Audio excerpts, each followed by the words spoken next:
Fala, meus pretos e pretas, aqui é Camila Cerdeira e acho que já dá pra perceber que hoje a gente vai ter um chat with beer. E o assunto não é exatamente polêmico, mas é controverso.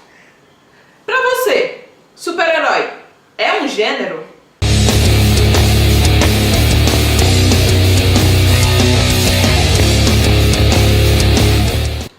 Pra pensar nisso, eu quero que você pense, por exemplo, em filmes LGBT.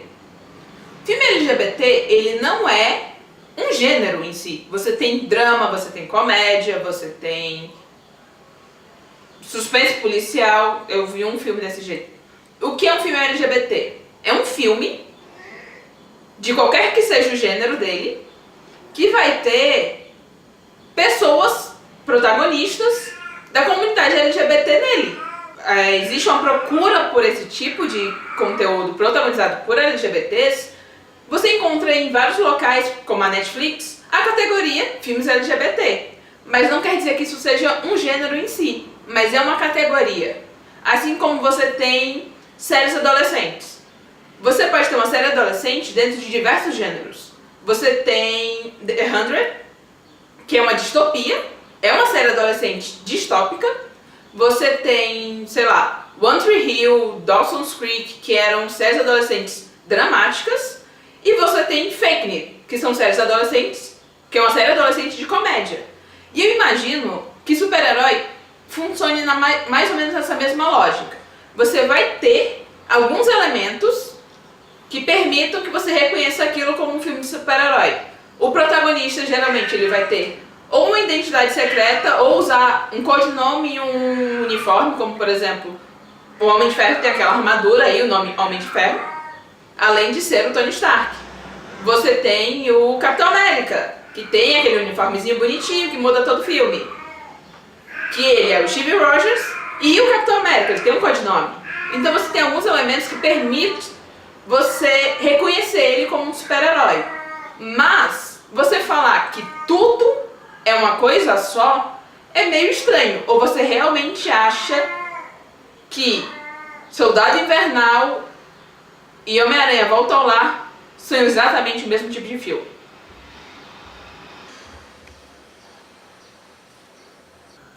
Eu citei vários filmes aqui, mas assim, a minha área de conhecimento é a TV. Então pra mim é mais fácil usar os exemplos das séries. E nós vivemos em uma época em que existem pelo menos 10 séries baseadas em quadrinhos de super-heróis acontecendo. Talvez só 10 sejam da Marvel, porque é muita coisa. Mas vamos lá. Você tem, por exemplo, que não é da Marvel, Gotham, que é indiscutivelmente uma série policial. Ela é centrada dentro de um departamento policial, da Gotham PD. É o Gotham PD, né, em inglês. É uma série policial tanto quanto Law e Order. Ou talvez, sei lá, CSI, depende do seu ponto de vista. Enfim, é uma série investigativa policial, claramente. Tá, a galera tem surtos psicóticos e algumas pessoas têm poderes? Tem! E vai ter aquele menino mentalmente perturbado, milionário, que um dia vai se tornar o Batman? Tem! Vai! Mas é uma série policial, que é completamente diferente, por exemplo, de Black Lightning, que é uma série drama familiar. Você tem aquela família, que são os Pierce, formado por 4 pessoas e o agregado que é o Gumby, lidando com as questões da família.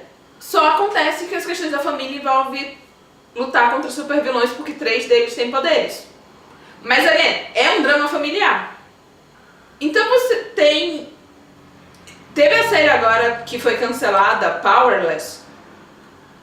Ou é Power? Eu não lembro, é a série da Vanessa Hudgens, que era muito ruim. Mas que era uma comédia sobre super-heróis. Que era uma comédia. Que não tem nada a ver com drama policial, que não tem nada a ver com drama familiar. Que era uma coisa completamente diferente. Então, se você tem todos esses gêneros, como é que todos eles podem ser um grande gênero que é super-herói? E eu acho que é muito importante que a gente comece a pensar em filmes ou séries de super-heróis como não sendo um gênero específico, porque isso permite que a gente saia da caixa do molde que muita gente fala que é o molde Marvel. que todos os filmes acabavam durante um longo período sendo filmes iguais. Por quê? Tinha um conceito de que filme de super-herói era um gênero e ninguém explorava outras nuances que esses filmes poderiam ter. Por exemplo, os filmes do Homem de Ferro são basicamente filmes de ação que tem um cara rico com uma armadura batendo em alguém que tem outra armadura. Qual é a diferença disso para Velozes e Furiosos, onde é um bando de caras com carros velozes lutando contra um outro bando de caras com carros mais velozes ainda? Não sei. São filmes de ação. E acabam sendo filmes genéricos.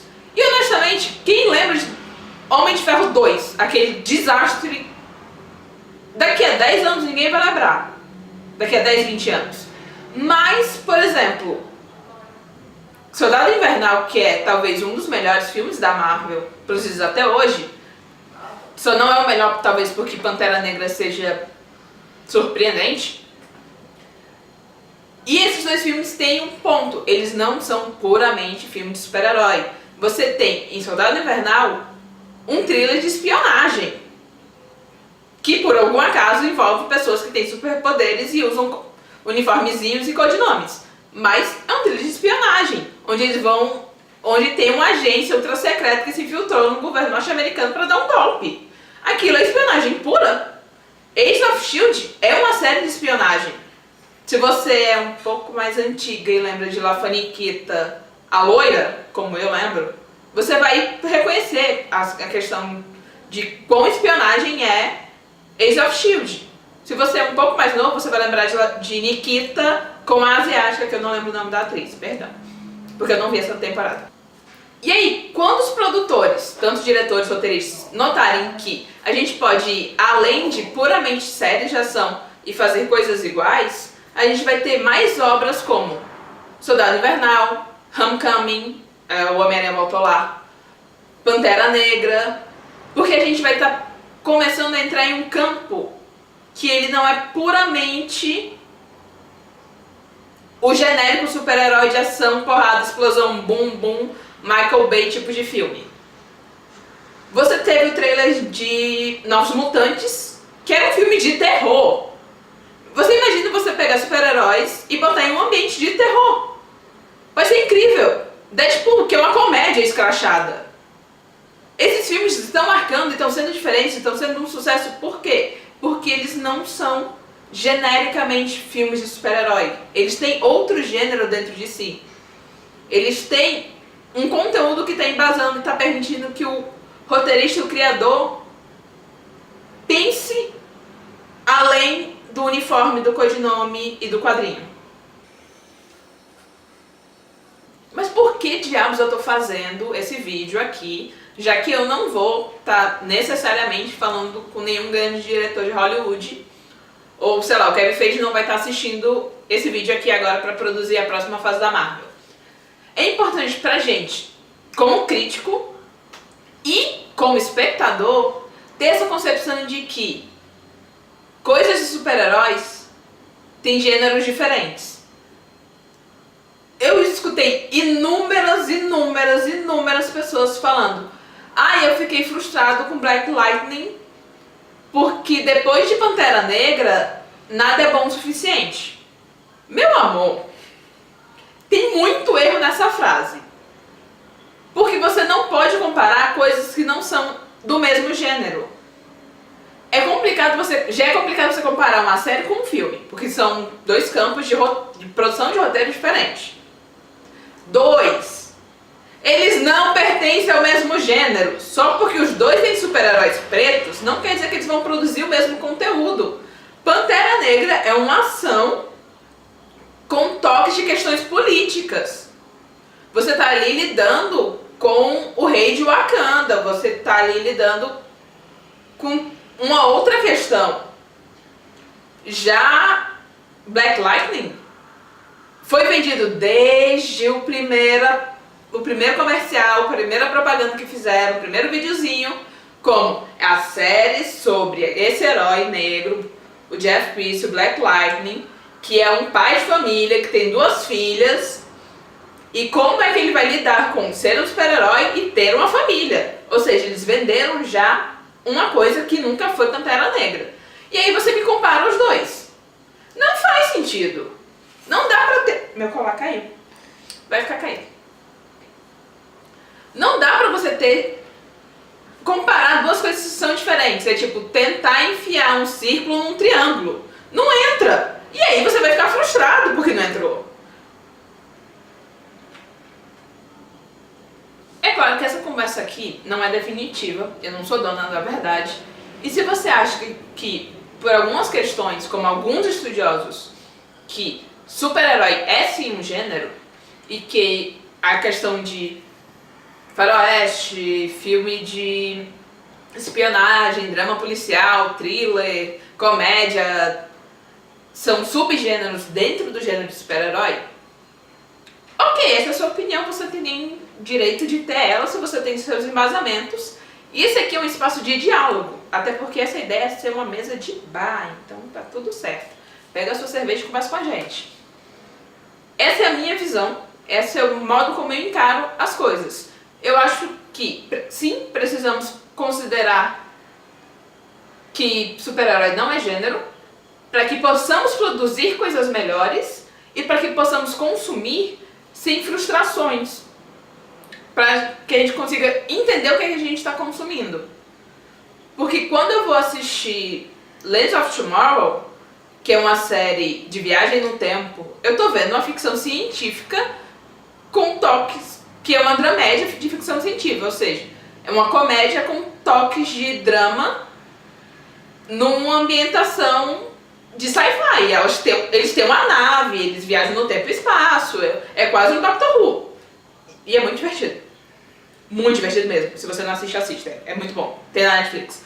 Eu sei que eu posso esperar isso de Legends of Tomorrow. Eu sei que eu posso esperar esse tipo de conteúdo. Se eu fosse assistir Legends of Tomorrow esperando, sei lá, ver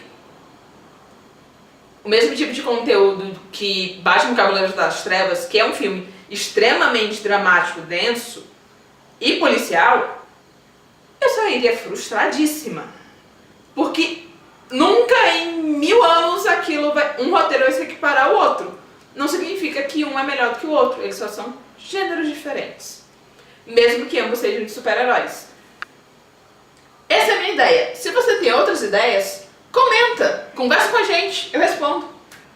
No mais, você, por favor, se inscreva no canal se não é inscrito, senão você vai deixar de receber nossos vídeos. Além disso, você tem que assinar o sininho que fica aqui embaixo, em algum canto dessa parte aqui de baixo, para receber a notificação de quando tem vídeo novo. Além disso, siga nossas redes sociais e se você gostou da minha camisa, você pode comprar no link que a gente vai deixar da loja aqui embaixo, que é a loja Queer Queen. Eu sou a Camila Cerdeira, esse é o canal da Preta Nerd e até a próxima vez.